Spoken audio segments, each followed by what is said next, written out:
Hey everyone, we're now here to talk for our third episode, right, Uza, of Sambai Speaks. I'm Ricky Fairley, and today we are talking about our work package 3 about exposomics.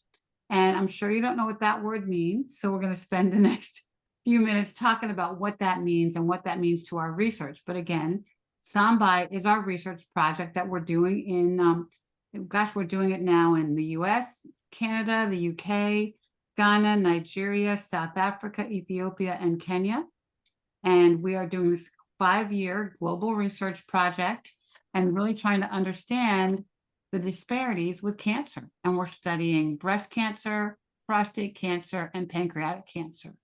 But today we have our amazing scientists on our Work Package 3 team.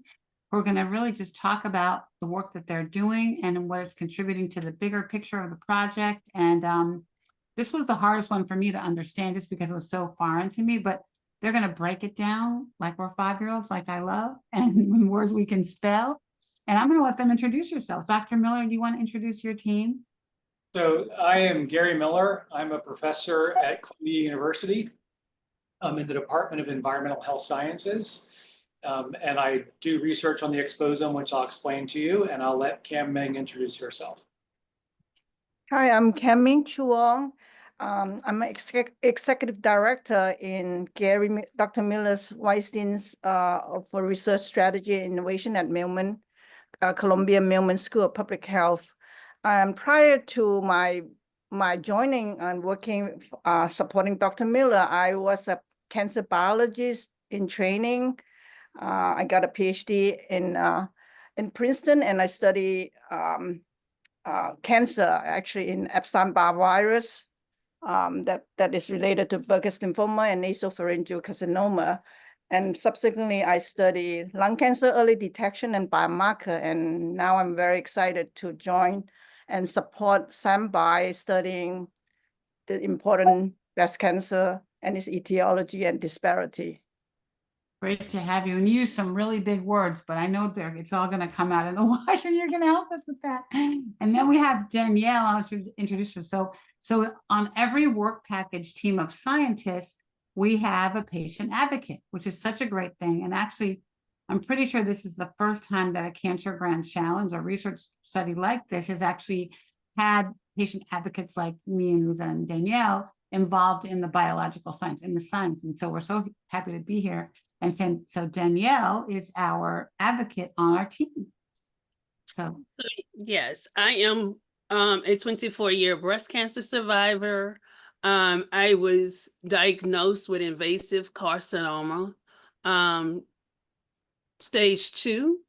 And later on, after my diagnosis, I was genetically tested and I found that I had BRCA2. So those are my background with this, but also being from Louisiana, I live in the area of New Orleans, better known as Cancer Alley. So it has environmental situations where your genes could have been, what's that word? Changed. Change. Yeah, change. In fact, that's a good word too. By the chemicals that were being used.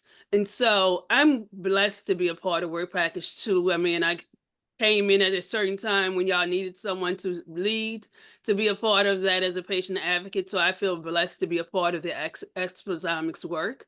Also, I have my MPH, and I love the GI work that we did, GIS work that I did when I was getting my MPH. So I'm just excited to be a part of this team and actually be the patient advocate for it. So yes. Awesome. So okay, so Dr. Gary, what exactly are you studying? And I love that your background is really with Alzheimer's patients more than cancer, right? So it's kind of been a little bit of a new area for you, but can you just explain what is exposomics? What does that mean? So I think Danielle gave a perfect summary here. She talked about how she has a genetic risk factor for breast cancer. But just because you have a genetic risk factor doesn't mean you're going to get the disease. It's a risk factor. And all human diseases are usually a combination of our genes and environment. So the field of genetics studies those genes and how they do that. And when they look at all your genes, they call that genomics. So genomics just means you're looking at all the genes in that individual, or in a population, whatever it be.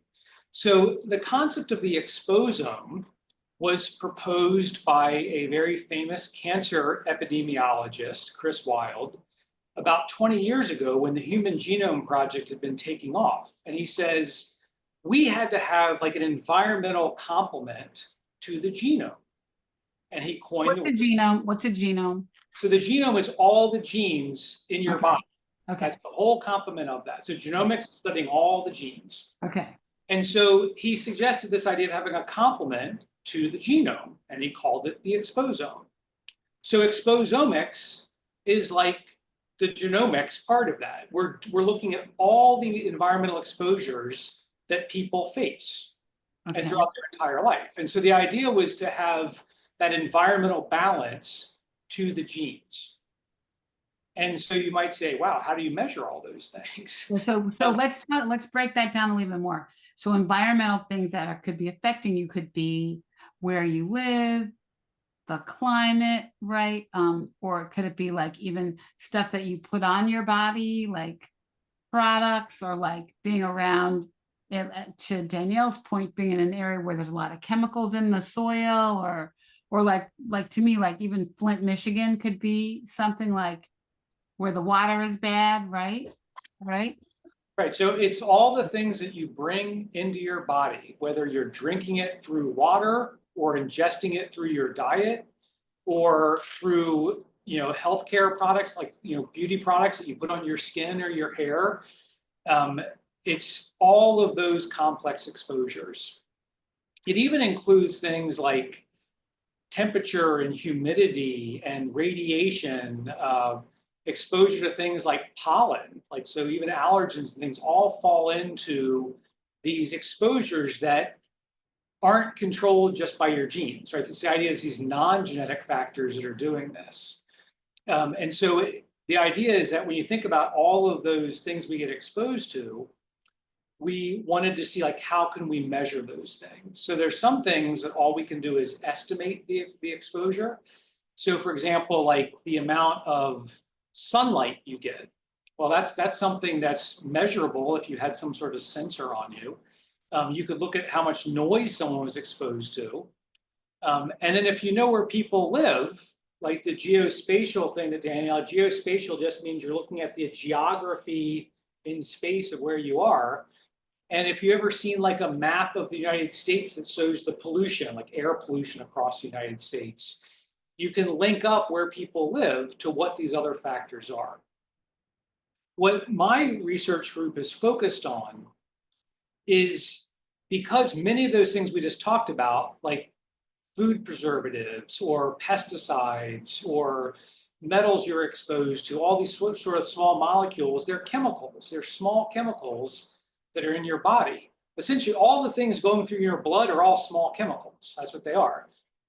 Is using techniques to measure as many of those chemicals as possible. So we do it by taking blood from people and analyzing all the things we can analyze in it. Like, so we're just trying to measure it. There's hundreds of thousands of things we see in the blood, and we're trying to figure out what all of those things are. Like a blood test, like a blood test on steroids, like so everything that could possibly be. Exactly. Like you go to the doctor and you do clinical chemistry and they show you 40 things. We're trying to show you 100,000 things. Wow. Wow. So how do you do that though? That's a lot of work. So again, like when you think about like, when you go to the doctor and you give a blood sample and they run things like cholesterol or creatinine, like for their testing, kidney function or liver function, they're using techniques to measure those small chemicals. The fancy term for a lot of that is called mass spectrometry. So you may remember doing like light spectrometry in graduate school, like in like high school sort of thing, where you looked at light in a cuvette sort of stuff. Yeah. This is I just. was never good at fancier- that stuff. I was never good at that. It's just fancier versions of it. It's just like equipment that, like if you may remember like using a microscope when you were a kid, and they have these electron microscopes that can look at like strands of DNA. It's still microscopy, like they're still using microscopes. They're just really fancy ones that you use in a research laboratory. It's the same thing as the chemical analysis. We're not using the one you used in elementary school. We're using the ones that cost $1 million each, sort of equipment. Okay. The idea they can just measure so much more because of how sensitive they are to do that. So you basically are going to measure a lot of blood, and for our whole study, we're going to try to have 40,000 people in our study, right? Across all the countries. So that's a lot of blood for one thing, but so you're just going to kind of look for commonalities, look for trends, look for, like, what are we looking for? How do you even know? Will you find that out what you're looking for once you look at it? It's D, all of the above. Like we're Okay. looking at this in many different ways. So if we're looking like in a routine study we would do, we may look at a population of people that develop a disease like type 2 diabetes. And so you would look at people that are the same age that don't have it, and then people that develop diabetes. And you can just compare those two groups and see what is different between them. You would think if you have people that aren't treated at the time, you'd see higher sugar in the people with diabetes because they can't control the blood sugar level, Right. be lower. And so, but when that happens, that sets off all sorts of other things. And so it's not just the blood sugar, but all the systems that the sugar is feeding into.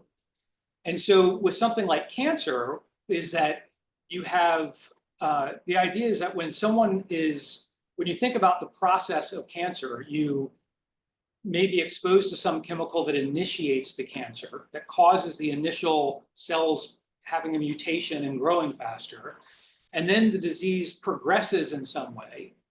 And then you might start getting therapy and recovering from that. And all of those steps can be affected by your environment. So if you have a really poor diet, you may be more likely to have that first event. You may progress faster because of the poor diet, and you may not respond as well to the therapy because of the poor diet. Right. But when you say poor diet, that's the chemicals you bring into your body.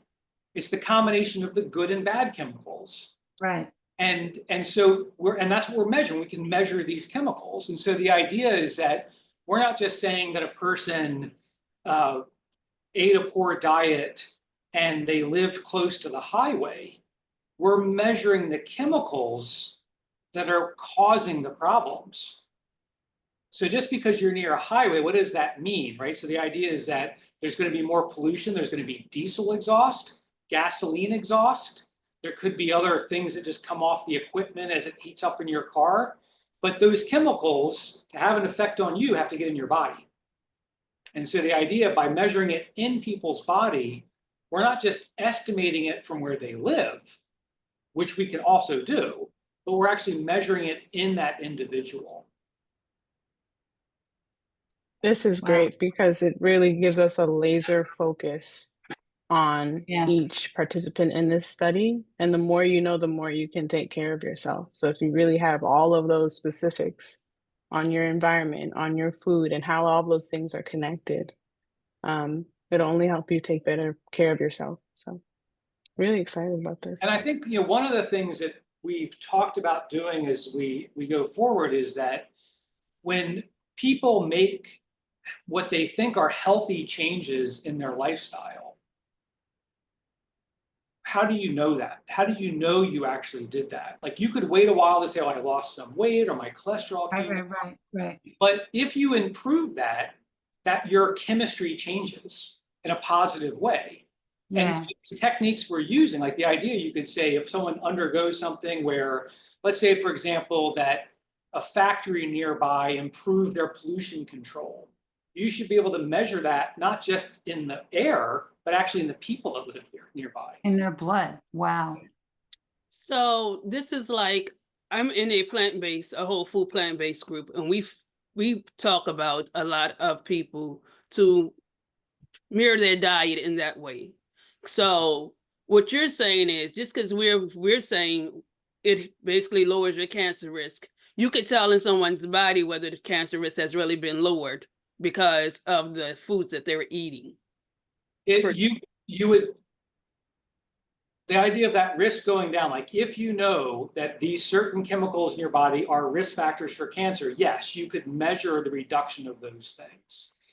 So a good example is that if someone was concerned about pesticide exposure, which is an interesting thing, like we want to have as low an exposure as possible to chemicals like that. But if we had no pesticides, our malaria cases would be 100 times higher, right? So the idea is you need to use some of these things to control bad insects. But if there's been studies where people like go on organic diets and you do see less pesticides in their bloodstream. Are they healthier because of that? That question is a bit harder to answer, but you can at least tell that you reduce that exposure, which is one of your concerns. And so the idea is that you can reduce the exposures, and in general, the fewer chemicals we're exposed to is better, unless that chemical is a medication you're taking to control your blood pressure or to treat your cancer, right? I mean, there's some of these chemicals we like because they have very positive actions. Right, they're doing something for us. So this is pretty fascinating in terms of the scope of this project, because I'm just thinking too, like in the US, we have, a good diet, a bad diet. Like Danielle's really healthy because she eats, vegan. I eat ice cream every day. I just had a root beer float before we got on the Zoom. But I mean, there's so many people who eat badly here. But if I was in Ghana, I would have a totally different diet, right? That could impact my blood cells or what you're looking for, right? So it's going to vary by country. It's going to vary by culture, right? And are we looking at all that too? I'm sure we are. Just, Right. I think this is like a big part. What I love about the SAMBI project is that we're not just doing exposomics. We're not just doing genomics. We're not just doing social determinants. We're doing all of them. All the things. And so the idea is that when you think about the social factors that impact our health, like what are those factors? What do they do to the individual? Often there are things that explain higher levels of stress. The social determinants might affect where someone lives, which could affect their exposure to pollution. It could affect their access to healthy food or to proper health care. But all of those things, like if those things are going to impact our health, they have to go through our biology. Right. So by taking these blood samples, we can see that. So if we say, from the study, let's say, for example, in one of the countries in Africa, they do a lot of electronic waste recycling. A lot of that is like we send a lot of our old computers and TVs to Africa to do the recycling. So the people that live closer to those are going to have more exposures to the chemicals that are in that process. And so you could see, like, depending on how far people lived away from that, does it change their exposure to these different types of chemicals? But exactly right. It's going to change on different populations in different countries, in different regions of the countries. We know it changed, like within New York City, it's not just the boroughs. I mean, street by street, you can have a big change in exposure within a city. Right. Gosh, it's going to make us like figure out where we want to live. Right. Like, where is the ideal place to live based on the exposures around you? So I know you said Christopher Weil created this and it was 20 years ago, but how relevant has this work been around? I know he created it 20 years ago. Has it been around for 20 years where people have been really paying attention to it? Or has it just basically really started coming more into focus now at this moment? So, excellent question. So Chris Weil coined the term in 2005, but really very little happened for about 10 years. And part of the problem there was that the tools we needed to measure hundreds to thousands of things hadn't been developed. So people started thinking about it conceptually, but they didn't have the right techniques to do it. And so that's what's happened over the last 5 to 10 years, is that the Right. advances in chemistry have gone so far where now we can do much more of this. And I realize that there's really bad glare on my camera right now. I know, I see The other it, I know. reason too, like I have a standing desk and I can move around a little bit, but it's, We can see you. I can't seem to avoid it. See you. So, I'm just thinking about how we, how we relate this back to disparities. So there you are, you came back. I'm The sun- lowering my desk. and see- Okay, that went away. It's all right. So, So, go yeah, ahead. so thinking about the disparities is I'm sure you know Linda Villarosa. I was just at a seminar of hers today, wrote the book Under the Skin, where she's talking about a lot of these health disparities. And so when you think about living in a disadvantaged area, again, it's not like a mystery of how these things happen, right? It has to get under your skin. It has to change your biology. And so if you're trying to determine, like I think the example of COVID was great in New York City. There were areas in New York City where the COVID rates were so much higher, the outcomes were so much worse, and we're all in the same city. There's hospitals around all these different places. I can guarantee you that wasn't genetics causing that, right? It was the neighborhoods that people lived in. It was the levels of pollution they were exposed to. It was the lack of medical care they had access to. It wasn't the genetics. Now, not to say there weren't some genetics involved in overall vulnerability, Right. but when you saw it in that acute phase, that was all disparities, right? That was health disparities because you could see right. the geographical distribution, and that's the sort of thing you're looking at, because if it's due to living closer to that factory or highway, there should be signals of those exposures. There should be evidence of higher stress levels because of the level of crime in that area or something. And so the idea is you're measuring the downstream effects of the drivers of health disparities, and you're measuring it in this sort of like biochemical level. Wow. Wow. It's like, one of, Dr. Lauren McCullough's, facts from her Emory study about the social determinants of health. She says, that Black women, who live in a high socioeconomic area, neighborhood, still have 126% higher mortality rate of breast cancer than the white women in the same neighborhood. And I'm thinking, well, how is that possible? But she said even that could be basically based on racism, because they don't feel comfortable, or the stress of living in that neighborhood with people that don't look like them causes a stress on their bodies that could have an impact on their cancer.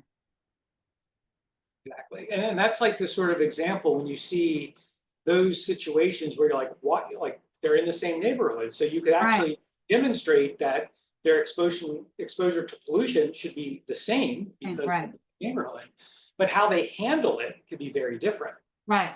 And so the idea is it may not change the levels you see in the blood, but the pathways that are activated in your biology could be heightened because of that, because of like the increased stress level. Like this chronic stress is not good for our health. And chronic stress, like we think about work-related stress or financial-related stress, but it could also be more social structures like racism causing that stress. Those are all real, they cause changes in your biology. Right. I know I actually did a clinical trial at Georgetown. I guess it's been 2 years now, where they measured my stress level as a survivor. They were measuring survivor stress. And I had to go quarterly and give blood. And basically they just did like a deep dive analysis, like a 200-page questionnaire survey kind of what my daily activities. But we don't have the results of that. So they just closed the study like a couple months ago. So I can't wait to see the results of how, what they said about, and I think the women were predominantly in the DC area. So we'll see. And we know breast cancer has a horrible stronghold in this area. Yeah, it's interesting when you think about like controlling stress. I used to always think that things like yoga were silly. But when you see the data on how these methods to reduce stress actually help pull those stress levels back down, like we know throughout history in different cultures that there's meditation sort of skills that people use, and it has a biological change. And so if these negative things can increase your stress, there's positive things you can do to decrease your stress. Yeah. I Oh, used to stress- that was for wimps. You know, Stress so- also affects the immune system, and Yeah. cancer is very important, right? And immunity is whether suppressing the cancer growth in cancer immunity or general immune health is very important. So that chronic stress definitely is affecting your recovery, right? Your treatment response and your cancer. Yeah. I really do believe my cancer was caused by stress, you know, and I think even a lot of it was self-induced, I think, but I really do. Because even before I had cancer, I had I always had something, a sinus infection, a yeast infection, something, a runny nose. I always had some physical thing, and then then I had cancer. But I'm sure it was because I say I don't believe in stress. Stress is for wimps. It's a cop out. What are you gonna do? Not go to work, not get the kid, not do your stuff. I say the same thing when I had blood clots. So I've had blood clots twice. And the first one they said it was a side effect of my cancer. So I said, Wow. okay, great. Okay, that's the side effect of the cancer. What about the second one? And the doctors was like, well, maybe it's because you know, one doctor was like, because your obesity. And then so it was like, no, we can't use that as. I said, well, what about stress? I think stress definitely caused it. No, we can't say that either. I said, well, I don't know what else to tell you, ma'am. I said, I go through this all day long. And what I felt like when I was going through it, I felt like I was in a high stress area. Maybe if we didn't have high stress, I wouldn't have those problems. So I agree with you. I think stress do cause Oh yeah. different illnesses. Yeah. And as Camille said, yeah, basically causes our inflammation. So we want to go from stress and then we get inflammation, and now we got cancer cells that's actually activated in our bodies. So yeah, I agree. Yeah. So how do all of you reduce your stress? I live Wow. at the beach. I go paddleboarding every day. If you could I see no it. longer work. It's kind of know? that work. Well, that's funny because I was just going to mention what you said, Dr. Miller, about if these things increase our stress, it's also possible to decrease it with different methods or exercises. So I actually do meditate, I do yoga. And I feel the minute that I stopped doing those things, actually this week, I've had a terrible neck spasm. And one day also started to feel strange, like a little illness was coming on as well at the same time. And I just felt like, well, you got to stay on your routine because there are constant things in our external environments, like environmental factors, but life things that come up that then Yeah. cause stress. Stress causes inflammation, which causes illness. So What do you do for your stress, Dr. Gary? I'm not very good at controlling it. You know, I try to take care of my health.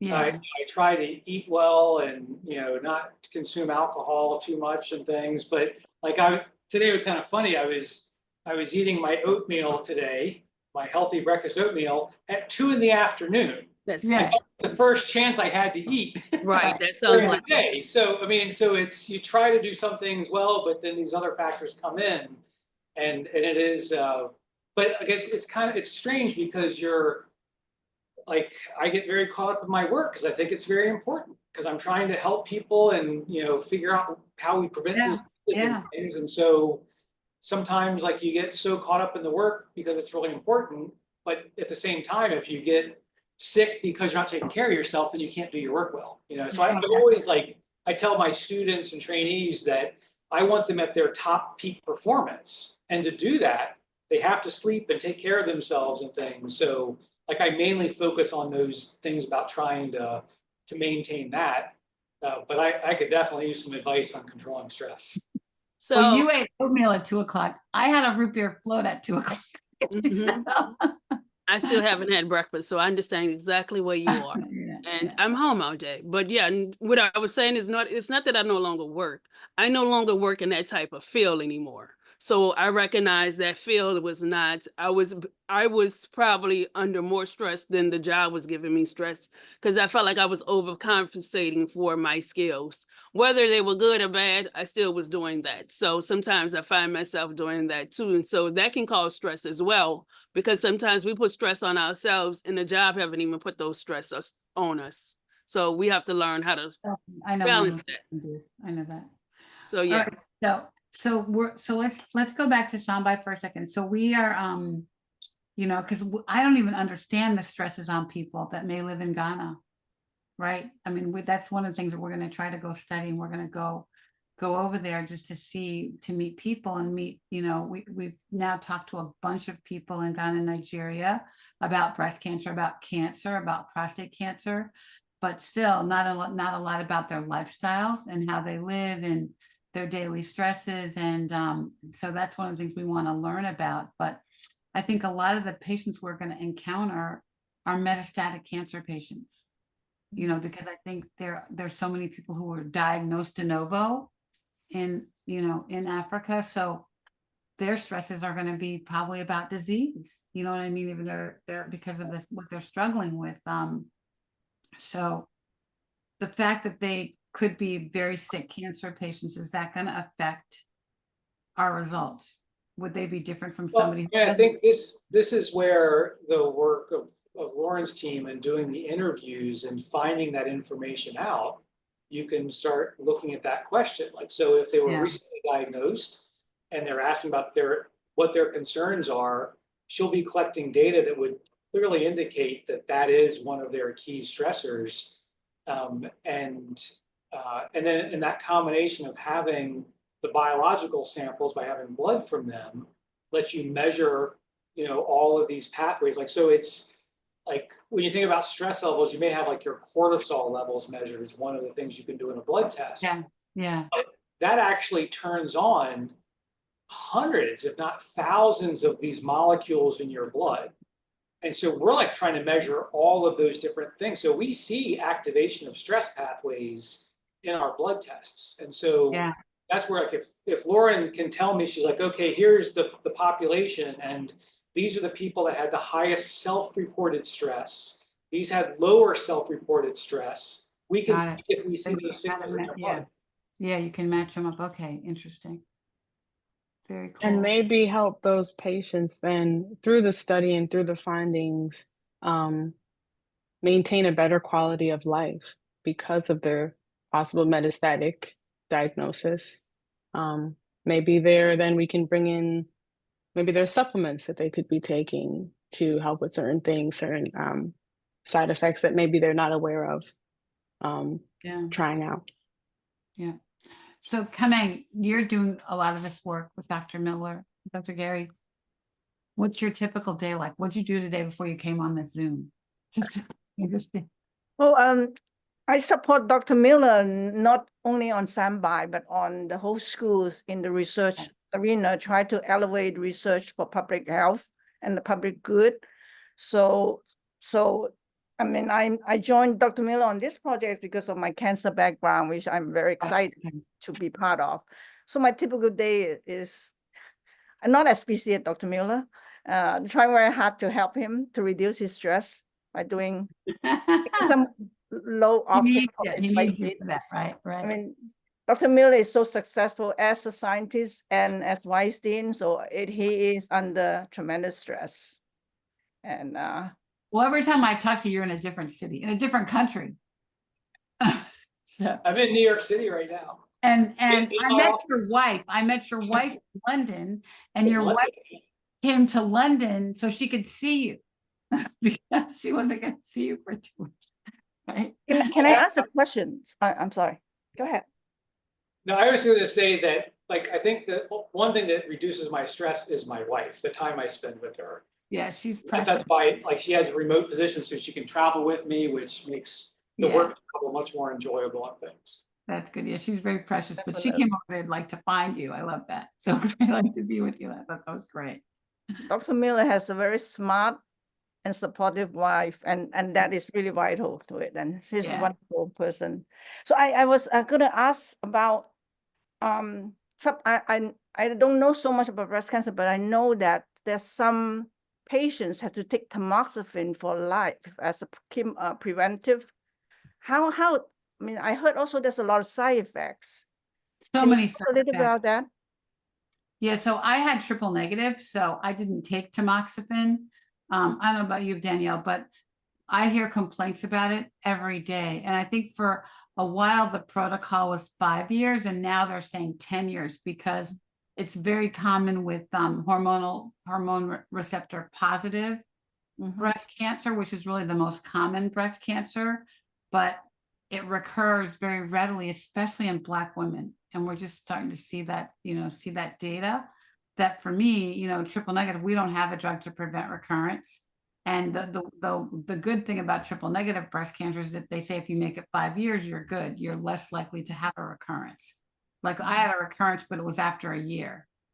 But I think tamoxifen, we hear all kinds of horror stories from, putting you into menopause and hot flashes and all the bad things that are associated with that. And vaginal dryness. It's a lot of sex talk about tamoxifen and how it hurts your sex life. And so it makes people miserable. And we actually have fans that we give out at events for women who are taking tamoxifen. We have little hand fans. So But, yes, I did not take tamoxifen because I was triple negative as well. But it is for people who back in my time it was 5 years. I'm not sure now that, like they said, they changed to ideas. But my sister actually thinks she was in a study where they tested her using tamoxifen. She's not sure or not because her brain is a little foggy. But she has an eye condition at this moment, and the doctor was like, "Were you on tamoxifen?" Just like, "I'm not sure." He said, "Because if you were, this is a side effect of the tamoxifen." So they're starting to see some type of eye conditions that they're having. And it's almost like they're going into blindness. So there is so much. I've been in so many support groups where women are talking about it, and I usually kind of tune them out, kind of deal, because I can't help them. Not really. I don't tune them out to basically be negative. It's just that it's nothing I can do to help them because I've never been in their shoes. And so yes, they have so many issues, so many side effects, but I understand once you are finished with that, some of those side effects go away.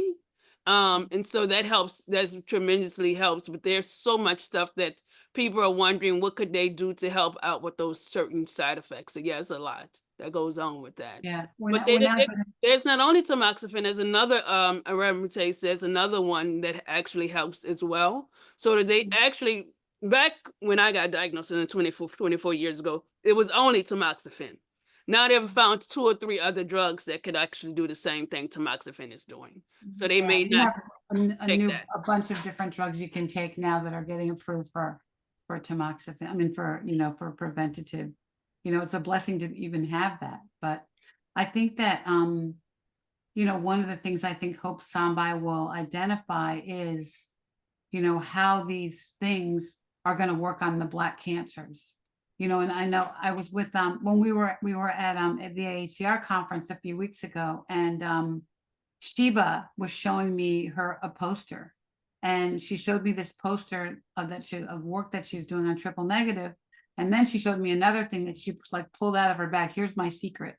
Don't talk about this yet, because I'm talking about it right now. But she showed me a picture of a white triple negative cell and a Black triple negative cell from a Black woman. And there are little spots on the cells. I'm not scientific at all. Little spots on the cells, but on the white cell, they were all in little clumps, little circles of dots around the cell. On the Black cell, they were just random dots all over the cell. And she was saying how this is like the next phase of her research to show that these cells are night and day different. They don't look anything alike. So when you start talking about drugs for them to cure this cancer, like they're different. And I mean, I think if you think about that cell, why are they different? They're different because of exposomics. They're different because of genetics. They're different for all these things. And I don't even know what these little spots are called, but I think that's what we're going to identify in Samba, that these cancers are different and need different solutions. Yeah, with the laser focus that this study is going to have, then it allows you to create a different formula. You're able to look at the levels that Dr. Miller was mentioning Yeah. on such a like zoomed in scale. And you're able to say, this is not looking right. The levels of whatever hormone or whatever is not looking right. We can change the formula of the medication to better suit this population. That's what we hope. So, Dr. Thanks. Miller, because we have so many type of pollutants out there, and I know probably in Africa there's probably some different types of pollutants. Are there certain pollutants are we going to basically focus in on? Are we going to try to solve all 40,000 of pollutants while we are doing our research on across this study?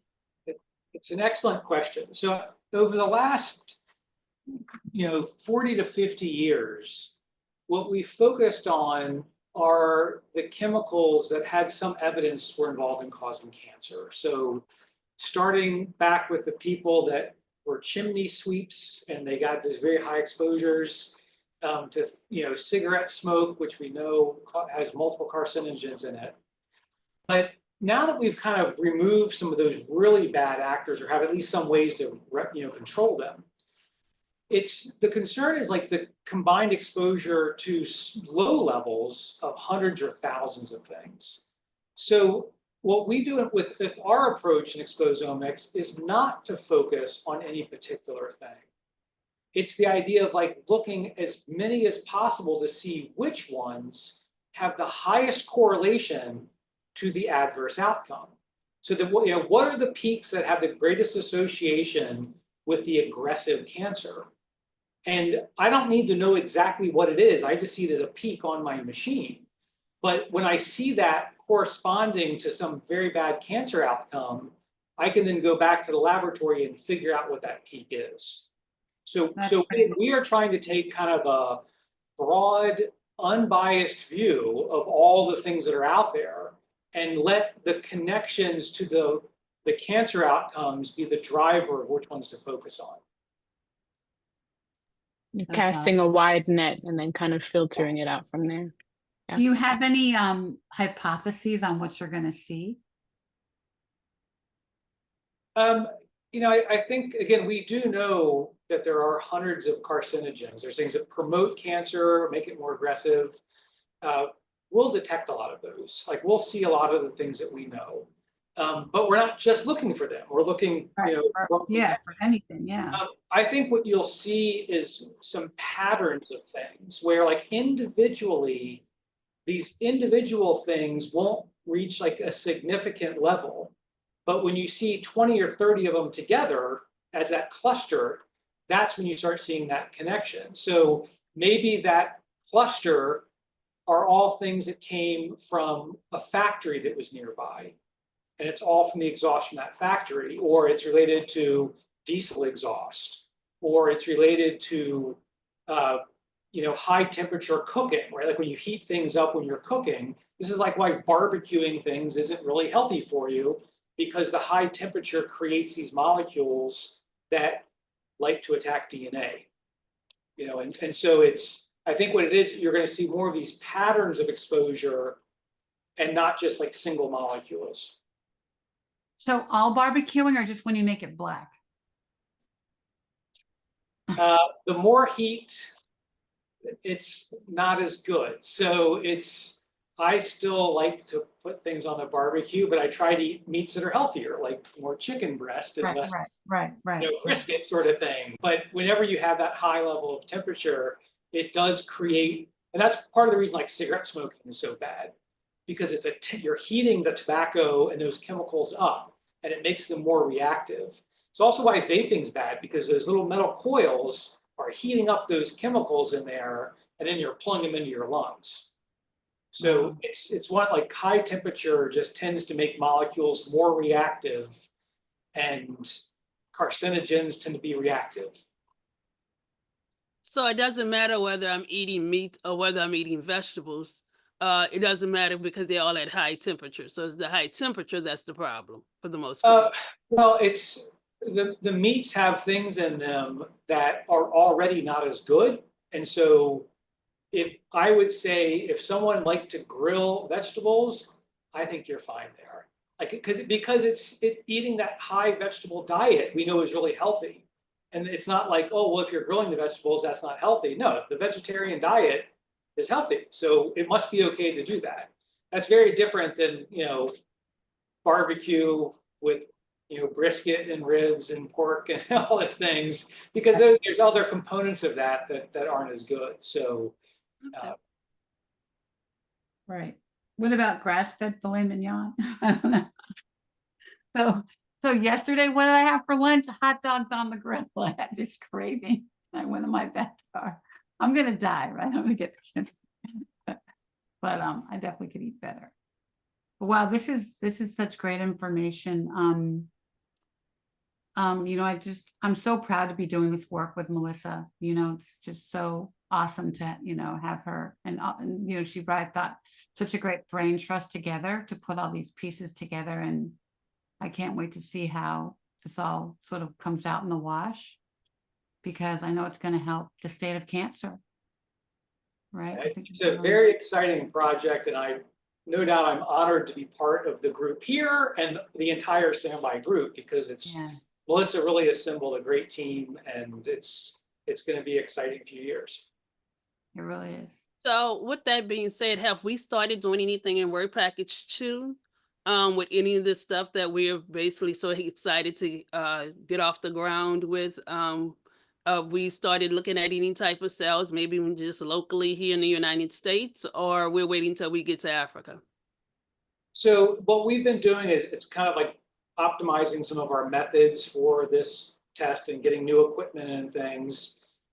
We hope to have several thousand samples from one of our collaborators from Clayton at Hopkins, where it's 2 studies of prostate cancer. Half are from Ghana, half are from the United States. And we hope to get those in a few weeks, and we'll start running them as soon as we get them. That's awesome. Go ahead, Danielle. Were you going to say something? Okay. Oh, no, that's awesome. So that first group is about how many? It's a total of about 3,000 samples. Okay. Okay. So they're from patients in just, I think Clayton has great relationships in Ghana, Nigeria, right? Yeah. It was from one of the studies that he had worked with before. They've actually done a lot of analysis of those people and samples for the genomics and other factors, but they hadn't done exposomics yet. So it's great that they didn't have to recruit new patients. They had blood stored in the freezers, and they're just going to ship it to us. That's great. So they're going to send it to you, and you're going to run it on your machines, and cool. That's really cool. Really cool. What was Clayton measuring on them already? I know he'd done a lot of genomic work on them. I think he had some other tumor biology he had done. I think he had some other inflammation marker panel he had done with them as well. And that's what, like, to me, it gets really exciting, is that when you start merging these different types of data together, so the fact that he already has a lot of that, we'll be able to link in, right, we see with these exposures, to all these other measures that he's already done. Awesome. Awesome. Well, thanks for this today. Thank you so much for your time. Yeah, I know you're really busy, and we have, we're so excited to do this and share this information with our audience, and we're hoping that we'll keep growing our audience. So share this with your friends if you're watching. Share this with your friends, and we will come back in a month and do it again with our next work package partners. But we are so excited I want to come visit you guys in New York and spend a day. I do have one question. For those not involved in the study and want to know more about exposomics, is there anywhere that they can go learn more? Yes, fairly new. We have a website for our center that we have here at Columbia that has a lot of information on it. We recently did a podcast with the Mayo Clinic where they interviewed me and a colleague of mine about exposomics. It was that was, it's just a nice summary of some of the general workflow that we do. Oh, that's great. We'll post that. Yeah, and so we can share those links with you to share with. Great, we'll post that for sure with our audience, yeah. And we'll come back to you, we're kind of going through every work package, and then I think after we do all of them, we'll come back and kind of pull you back Check in. with everybody to say, okay, here's where we are now, right? And so by the time we get ready to go to our next Cancer Grand Challenge meeting in March, right? So yeah, so thank you for your time Oh, today. All And right, very welcome. Great seeing you. we'll see you soon. See you on the call. Okay, thank you. Thank Bye-bye. you.